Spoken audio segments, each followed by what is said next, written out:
हम अपने मोबाइल में कई एप्लीकेशंस को डाउनलोड करते हैं। कुछ बहुत यूज़फुल होती हैं, लेकिन कुछ एप्लीकेशंस बेहद ख़तरनाक हो सकती हैं। इस वीडियो में मैं आपको कुछ ऐसी ख़तरनाक और अजीब एप्लीकेशंस के बारे में बताऊंगी। नंबर 1 पर आ जाती है सिचुएशनिस्ट। ये एप्लीकेशन इंतहाई अजीब थी। इसमें जो अजनबी लोग जो आसपास मौजूद होते हैं, इनको आपस में कनेक्ट कर देती है। फिर उनको आपस में मिलना होता है। इनको अजीब तरह के टास्क दिए जाते हैं, जैसे कि एक दूसरे को मिलकर पैसे दो या फिर एक दूसरे का वॉलेट चेक करो, यानी कि बैग वगैरह चेक करो। यानी इन अजनबियों को वही करना होता था जो ये एप्लीकेशन करने को बोलती थी। ऐसी चीज़ें बच्चों के लिए बेहद ख़तरनाक हो सकती हैं।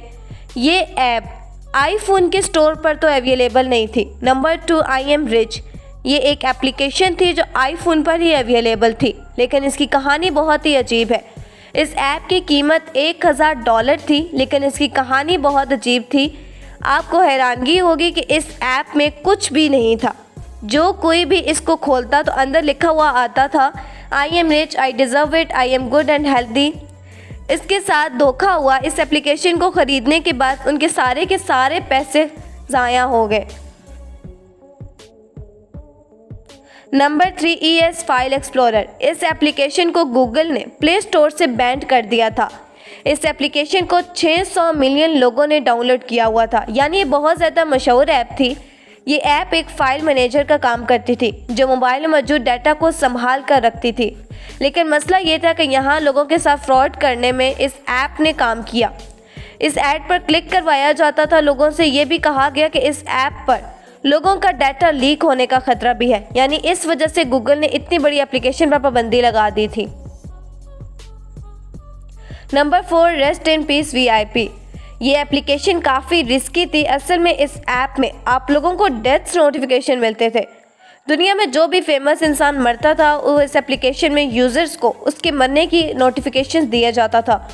इस तरह के कई ऐप्स प्ले स्टोर पर मौजूद हैं, लेकिन मुझे लगता है कि ये काफ़ी अजीब है कि आपके मोबाइल पर रोज़ाना कई लोगों के मरने की नोटिफिकेशन आए।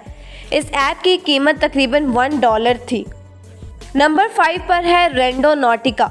इस एप्लीकेशन में यूज़र को एक लोकेशन भेज दी जाती थी और यूज़र को फिर उस लोकेशन पर जाना भी होता था। इस एप्लीकेशन का काम लोगों को मुख्तलिफ लोकेशन तक पहुंचाना था।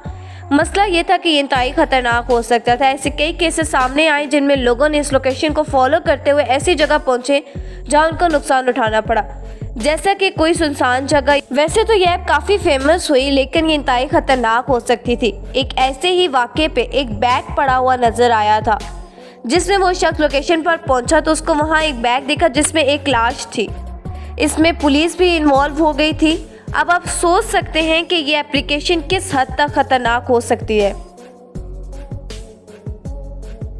Number 6 talking angel. ये एक फ़न एप्लीकेशन थी। इसमें एक बिल्ली वही कुछ रिपीट करके बोलती थी जो इंसान बोलता था। ये बिल्ली लोगों के फेस एक्सप्रेशंस को भी रीड करके अपना चेहरा वैसे ही बना लेती थी। इस गेम में लोगों को कहा जाता था कि ये कैमरे की तरफ देखे ताकि बिल्ली इनके एक्सप्रेशंस को अच्छी तरीके से रीड कर सके। अब यहाँ से एक अफवाह उड़ना शुरू हो गई कि इस एप्लीकेशन में कोई लोगों के मोबाइल कैमरे के ज़रिए लोगों को देख रहा होता है। लोगों को महसूस होता था जैसे इनको कोई देख रहा है, लेकिन ये बात कभी कंफर्म नहीं और एक अफवाह बनकर ही रह गई।